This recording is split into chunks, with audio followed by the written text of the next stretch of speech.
할렐루야.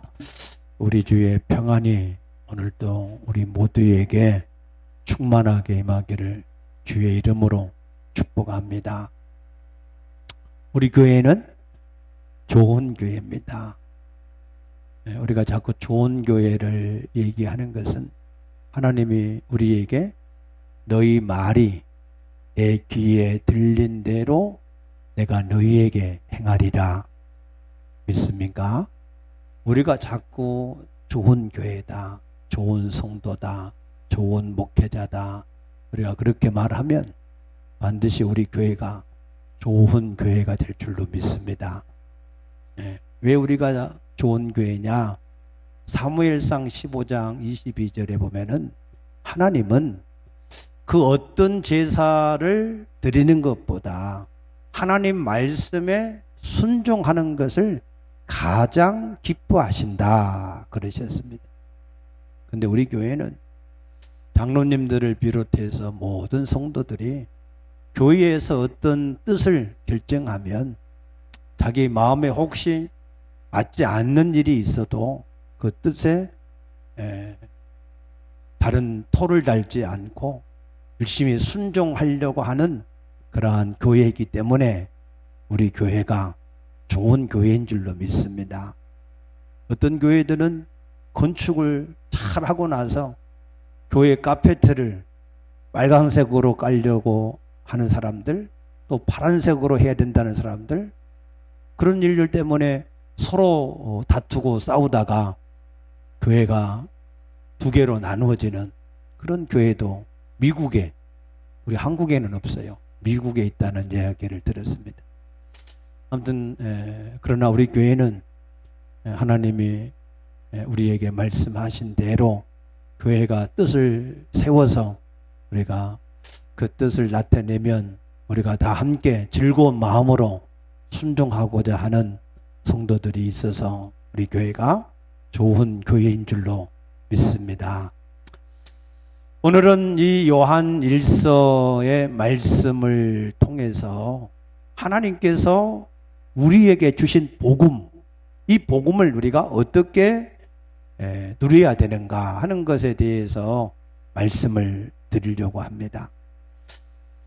먼저 본문의 말씀을 보기 이전에 이 말씀을 기록한 사도 요한이라고 하는 사람을 어떤 사람인가 하는 것을 간단하게 먼저 살펴보면, 첫째로 이 사도 요한은 요한복음 19장 26절에 보니까 예수님이 사랑하시는 제자였다 그랬습니다.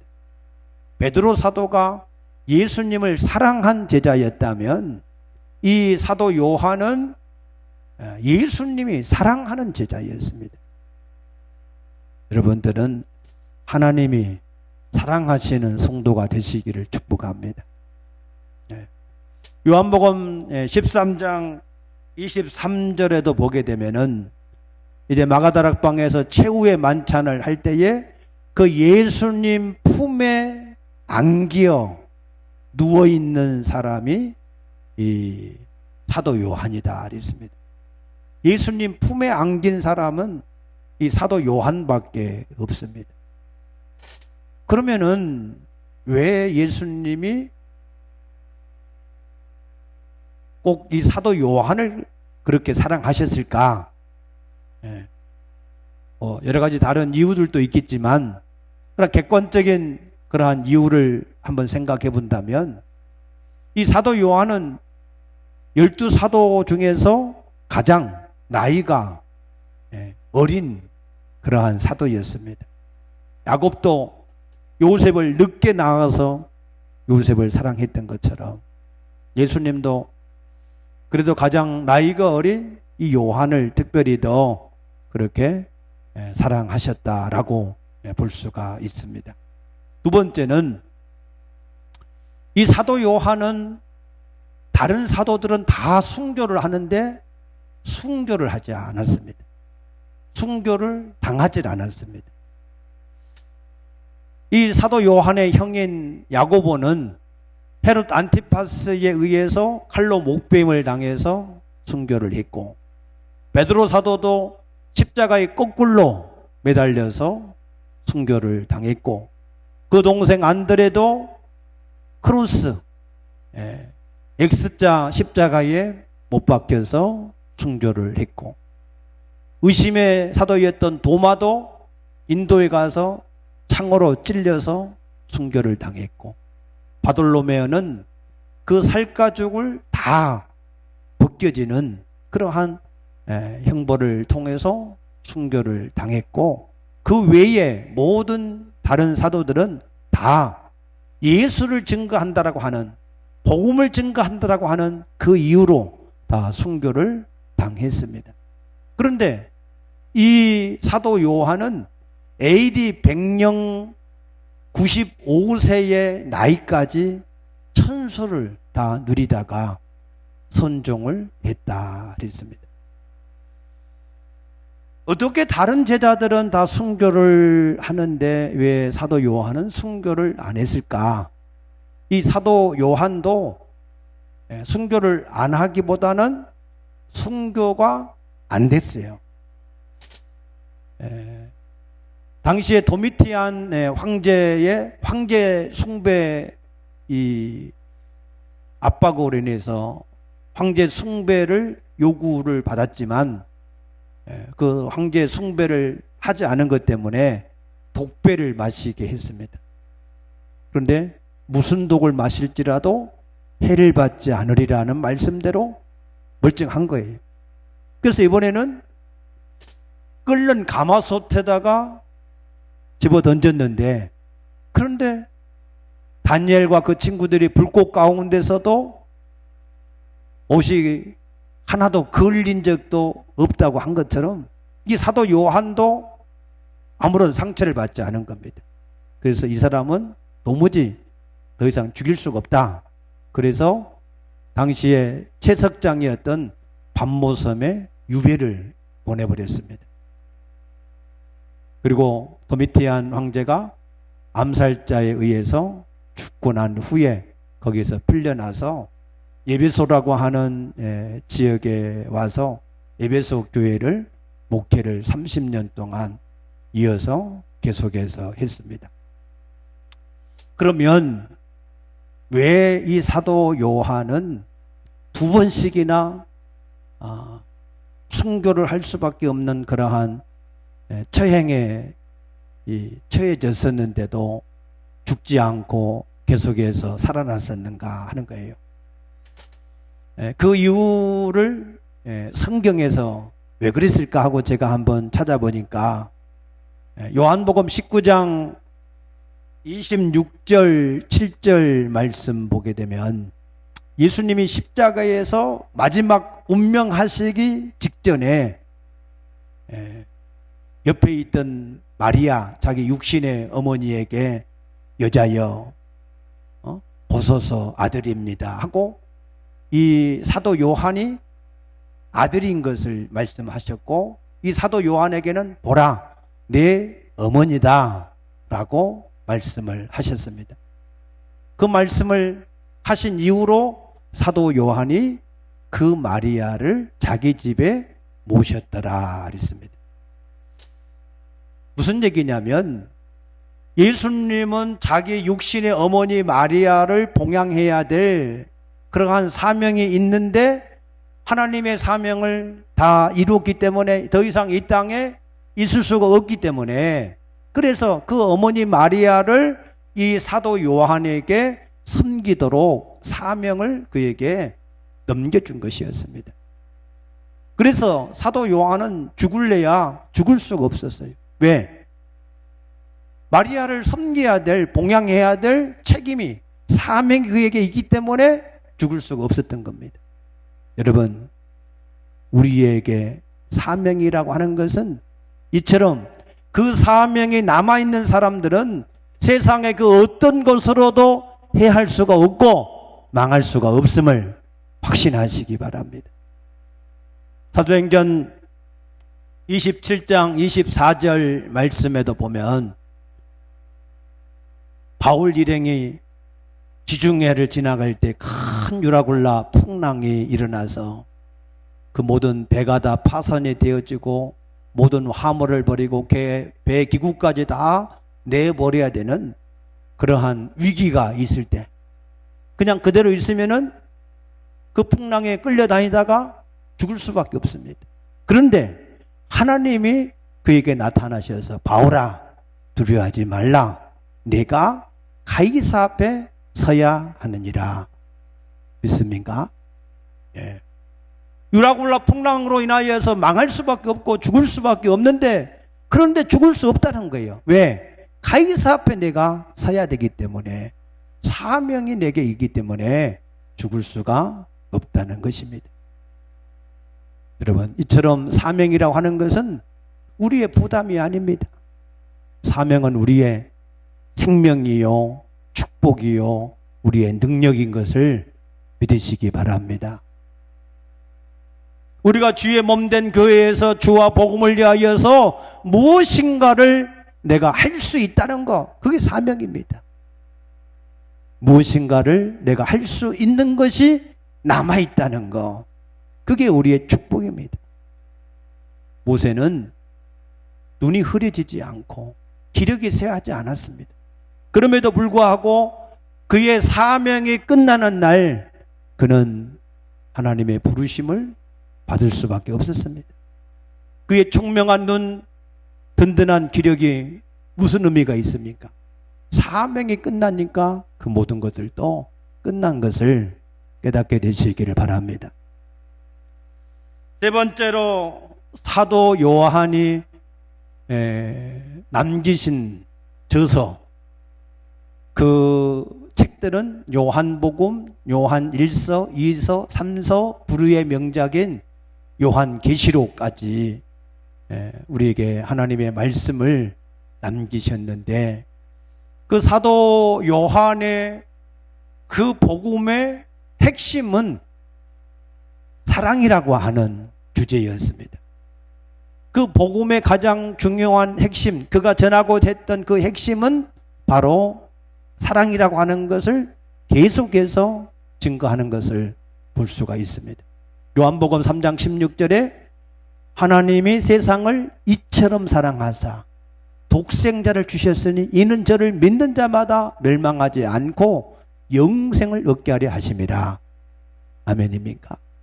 요한복음 13장 34절에 새 계명을 너희에게 주노니 내가 너희를 사랑한 것 같이 너희가 서로 사랑하라 그랬고, 요한일서 4장 8절에 사랑하지 아니하는 자는 하나님을 알지 못하나니 하나님은 사랑이시다 라고 말씀하셨습니다. 또 요한계시록 2장 5절에는 에베소 교회를 향하여서 내가 어디에서 첫사랑을 잃어버렸는지 그 사랑을 찾아서 회복을 해야 된다. 만약에 회복하지 않으면 내가 내게 가서 촛대 하나님이 함께 하시는 것을 옮기시겠다라고까지 말씀을 하셨습니다. 그래서 이 사도 요한은 요한복음에서부터 시작해서 요한계시록에 이르기까지 계속해서 이 사랑이라고 하는 것을 강조를 했습니다. 사도 요한이 나이가 많아서 이제 그 몸을 제대로 가눌 수 없을 때 다른 사람의 부축을 받아서 의자에 앉혀놓으면 형제 여러분 우리가 뜨겁게 열심히 사랑해야 됩니다 하는 말을 계속해서 증거했다는 겁니다. 어떤 사람들은 맨날 똑같은 말만 똑같이 한다고 불평을 할 때 사도 요한은 사랑이라고 하는 것은 예수 그리스도의 몸된 교회의 가장 기초가 되는 것이다. 그리고 이 사랑을 할 때 하나님을 사랑하고 내 이웃을 내 몸같이 사랑할 때 우리가 죄를 범하지 않는 것이다 라고 대답을 했다고 합니다. 우리가 우리 마음속에 하나님을 사랑하고 사람을 사랑하는 마음이 항상 있게 되시기를 주의 이름으로 축복합니다. 사도 바울도 로마서 13장 10절에 사랑은 이웃에게 악을 행하지 아니하나니 사랑은 율법의 완성이다 그랬습니다. 우리가 율법에 이것을 해야 된다 말아야 된다 여러 가지 말이 많이 있지만 그러나 우리가 하나님을 사랑해서 하나님을 기쁘시게 하기를 원하고 사람을 사랑해서 사람을 기쁘게 하기 원하면 우리가 악을 행하지 않는다는 것입니다. 그러므로 우리에게 이 사랑이 가장 중요한 하나님의 복음의 계명인 것을 믿으시기 바랍니다. 고린도전서 13장 1절에서 3절 말씀 보게 되면은 우리가 사랑을 가지고 행하지 않는 어떠한 천사의 방언이라 할지라도 어떠한 은사의 능력이라 할지라도 어떠한 구제나 우리가 섬김이라 할지라도 우리가 사랑을 가지고 행하지 않는 것은 의미가 없다는 거예요. 유익이 없다는 겁니다. 우리가 하나님께 예배하는 것도 하나님을 사랑함으로, 하나님을 사랑하는 게 무엇입니까? 하나님의 계명을 지키는 것이 하나님을 사랑하는 일이라고 그랬습니다.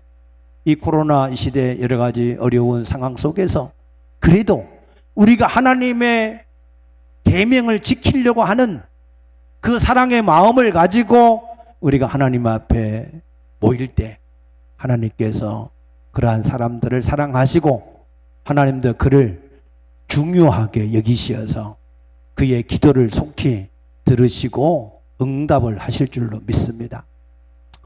그러므로 이 하나님을 사랑하고 사람을 사랑하는 이 사랑은 아무리 우리가 강조하고 또 강조를 해도 그것이 남음이 없습니다. 우리 마음속에 진실로 하나님을 사랑하는 마음, 이웃을 사랑하는 마음, 그 마음이 온전하게 회복되어지고 유지가 되어지시기를 주의 이름으로 축복합니다. 오늘 본문의 말씀을 보게 되면은 사도 요한은 태초부터 있는 생명의 말씀에 관하여 그랬어요. 생명의 말씀에 관하여 그랬습니다. 이 생명의 말씀, 이 생명의 말씀이 무엇이냐? 이 생명의 말씀을 우리가 들은 바요, 눈으로 본 바요, 자세히 보고 우리의 손으로 만진 바다 그랬습니다. 이 생명의 말씀을 우리가 들었고 보았고 손으로 만졌다는 거예요. 뭘 말씀하시느냐 하면 요한복음 1장의 말씀을 지금 말씀하시는 거예요. 요한복음 1장의 핵심 내용이 뭐죠? 1장 1절에 태초에 말씀이 계시니라, 이 말씀이 하나님과 함께 계셨으니 이 말씀은 뭐라고요? 하나님이시다 그랬습니다. 하나님이 14절에 말씀이 육신이 되어 우리 가운데 거하시매 우리가 그의 영광을 보니 하나님의 독생자의 영광이요 은혜와 진리가 충만하더라 그랬습니다. 성육신을 말하는 거예요. 성육신. 생명의 말씀이 있는데 우리가 그 생명의 말씀을 보고 듣고 손으로 만졌다. 그렇게 할 정도로 예수님이 실제로 성육신을 하셨다 하는 것을 지금 강조하는 말씀입니다. 이 성육신이 왜 중요하냐 하면은 당시에 이단의 세력들의 이 영주주의자들은 이 육체를 악하다라고 이게 그들이 생각을 했습니다. 그래서 예수님이 육체를 입고 오신다고 하는 것은 그거는 있을 수 없다는 거예요. 혹시 너희가 예수님이 육신으로 오신 것을 너희가 말한다면 그것은 그냥 예수님의 육체로 오신 것을 그렇게 보였을 뿐이지 실상이 아니라 가연설이다 라고 주장을 했습니다. 그러나 사도 요한은 아니자는 거예요. 우리가 분명히 육체를 입고 우리 가운데 오신 성육신 하신 인카네이션 하신 그 예수님을 보았고 우리 귀로 들었고 우리가 그 손으로 그를 자세하게 만진 바가 되었다 그랬습니다. 이 성육신이 왜 우리에게 중요하냐?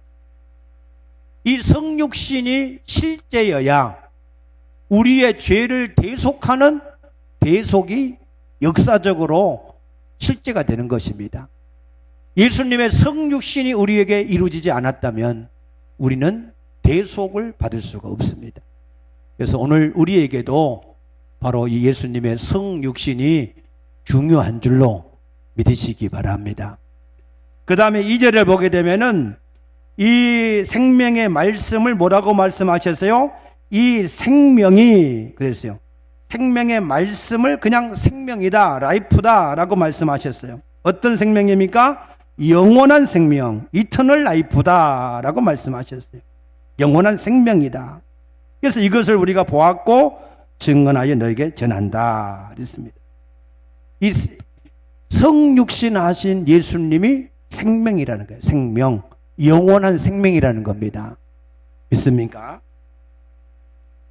이 생명이 우리에게 얼마나 중요한 것인가 하는 것을 아셔야 되는데, 요한복음 6장 63절에 보면은 살리는 것은 영이니 육은 무익하다 그렇게 말씀하셨을 때 예수님을 따라다녔던 많은 제자들이 다 떠나가 버렸습니다.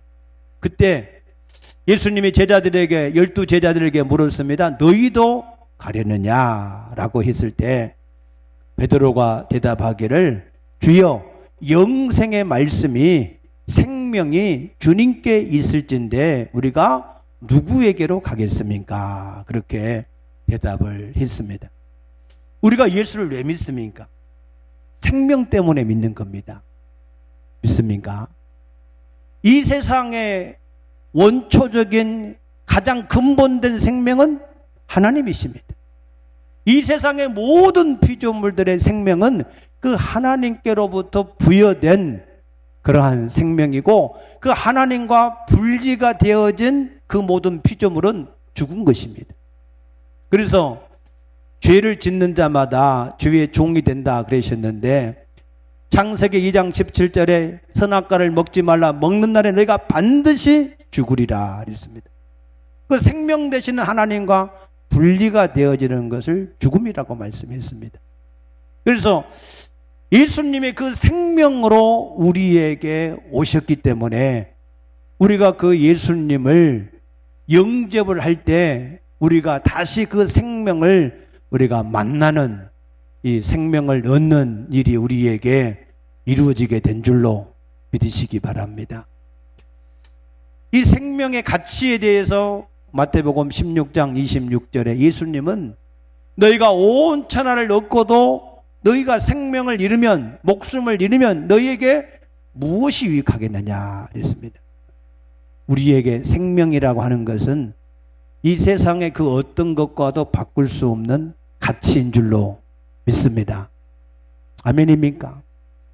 옛날에 이병철 회장이 내 병을 고쳐주면 내 재산의 절반을 주겠다, 그런 일화도 있습니다. 우리가 생명을 잃어버리면 우리의 모든 세상에 가지고 있는 것들은 아무것도 아닙니다. 무엇을 주고 우리의 생명을 우리가 얻을 수가 있겠습니까? 그것도 영원한 생명. 그 영원한 생명이 우리 가운데 오면 중요한 것이 뭐냐면 그 생명 안에는 모든 게 다 있습니다. 단순한 생명이 아닙니다. 그 생명은 알파와 오메가다 그랬어요. 시작과 끝이다 그랬습니다. 그 안에 우리 인간의 모든 것이, 이 세상 우주 만물의 모든 것이 그 안에 다 들어있습니다. 그래서 그 생명이 우리 가운데 오면 이 세상 사람들이 죽기를 무서워해서 일생 동안 종노를 하는 거예요. 굶어서 죽을까봐, 배고파 죽을까봐, 헐벗어 죽을까봐, 돈이 없어 죽을까봐, 병들어 죽을까봐, 사고로 죽을까봐. 그래서 전부 다 뭐해요? 온갖 보험을 다 들어놓잖아요. 생명보험, 자동차보험, 사고보험, 화재보험. 왜? 죽을까봐. 그런데 이 생명이 우리에게 오면 그 모든 것에서, 사망에서, 저주에서, 환난에서, 죽음에서, 지옥에서, 사주팔자에서, 운명에서 다 해방될 줄로 믿습니다. 아멘입니까? 우리는 질그릇이지만 질그릇의 보배를 가졌으니 사방으로 의결싸임을 쌓이고 쌓여도 망하지 않는다. 이 생명이 우리 안에 있으면 그 생명은 우리의 알파와 오메가가 되시어서 우리를 그 어떤 것 가운데서도 우리를 지키시고 보호하실 줄로 믿으시기 바랍니다. 그러면 이 생명을 우리가 어떻게 누릴 수 있느냐? 3절에 보면 우리가 보고 들은 바를 너희에게도 전함은 너희로 우리와 사귐이 있게 하려 함이니 우리의 사귐은 아버지와 그 아들 예수 그리스도와 더불어 누림이다 그랬습니다. 이 생명을 우리가 가지고 있을지라도 그 생명과 뭐가 있어야 돼요? 사귐, 코이노니아, 교제가 있어야 누림이 된다는 거예요. 생명만 겨우 가지고 그렇게 살다가 가면 물론 천국은 갈 수 있겠지만 누림이 없어요. 풍성함이 없습니다. 예수님이 뭐라고 그러셨어요? 내가 온 것은 양들로 생명을 얻게 하고 더 풍성히 얻게 하기 위함이다. 에베소 3장 19절에는 하나님의 높이 깊이 넓이를 다 깨달아서 하나님의 모든 풍성한 것으로 너희가 풍성하게 충만하게 되기를 원한다 그랬습니다. 그래서 이 사귐이 있어야 돼요. 아니 그러면은 하나님은 영이신데 우리가 어떻게 그 하나님과 사귐을 가질 수 있겠느냐? 다윗은 시편 16편 8절에 이렇게 고백했습니다. 내가 항상 내 하나님을 내 앞에 모셨으니 그랬어요. 아니 영이신 하나님을 우리가 어떻게 내 앞에 모셔놓을 수가 있겠어요? 하나님과 우리의 관계는 항상 믿음이라고 하는 방법을 통해서 관계가 이루어집니다. 히브리서 11장 6절에 믿음이 없이는 하나님을 기쁘시게 하지 못한다 그랬습니다. 그래서 다윗이 하나님을 내 앞에 모셨다라고 하는 것은 믿음으로 하나님을 내 앞에 모셨다는 거예요. 믿음으로 항상 하나님을 여러분 앞에 모시고 살 수 있게 되기를 축복합니다. 그래서 시편 94편 9절에 우리의 눈을 지으신 이가 보지 않겠느냐, 우리의 귀를 지으신 이가 듣지 않겠느냐 하신 말씀처럼 하나님의 눈과 귀 앞에서 항상 살 수 있게 되기를 축복합니다. 아멘. 그리고 그 하나님은 우리를 지으셨으니까, 우리 귀를 지으셨으니까 들으실 거 아니겠어요? 그러니까 하나님께 우리가 말씀을 드리면 하나님이 들으시고, 우리 입을 지으시니까 말씀 안 하시겠어요? 그러니 하나님 우리에게 말씀하시면 우리가 듣고, 그러면은 그 하나님과 교제가 이루어지는 것입니다. 사귐이 이루어지는 것입니다. 아멘입니까? 그러므로 모든 것을 하나님께 물으시기 바랍니다. 하나님이 분명히 대답하실 줄로 믿습니다. 그런데 그게 잘 안 되면, 혹시 그 하나님께 물었는데도 하나님이 전혀 말씀을 안 해주시고 하나님이 계신지 안 계신지도 모르시겠다 이러시면, 그러면은 또 다른 방법이 있어요. 하나님이 이미 자기의 모든 것을 다 우리에게 알려주신 뭐가 있어요? 말씀, 계시의 말씀이 있어요. 이 성경은 하나님의 성령의 감동하심으로 기록되어진 하나님의 계시의 말씀인 줄로 믿습니다. 그래서 이 말씀을 읽으면 거기서 하나님을 만날 수 있어요. 거기서 하나님의 음성을 들을 수가 있습니다. 그런데 여러분이 이 말씀을 읽을 때 한 가지를 꼭 하셔야 돼요. 뭘 해야 되느냐? 하나님께 진실하고 간절하게 기도하셔야 돼요. 기도. 하나님, 내가 이 시간에 주의 말씀을 읽습니다. 성령께서 이 말씀을 보게 하시고 듣게 하시고 깨달아서 알 수 있도록 역사해 달라고 간절하게 기도하십시오. 그러면은 말씀을 읽을 때 성령의 터치로 인하여서 말씀이 들려지고 깨달아지고 믿게 될 줄로 믿습니다. 그래서 이렇게 우리가 하나님과 이 사귐을 풍성하게 가지게 되어야 하는데, 오늘 이 풍성한 가짐을 위해서 이 사도 요한은 우리에게 한 가지를 더 우리에게 권면을 하고 있습니다. 뭘 권면하느냐 하면은 5절, 우리가 그에게서 듣고 너에게 전하는 소식은 이것이니 곧 하나님은 빛이시라 그에게는 어둠이 조금도 없다 그랬습니다. 그래서 우리도 그 하나님과 사귐을 가지려고 하면 우리도 뭐가 없어야 돼요? 어둠이 없어야 된다는 거예요. 아멘입니까?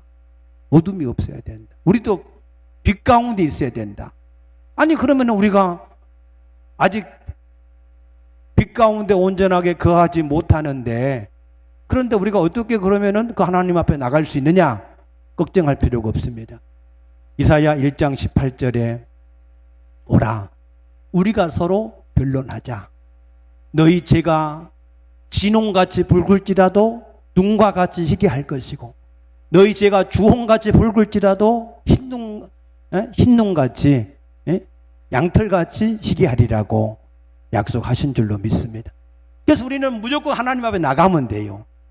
아멘입니까?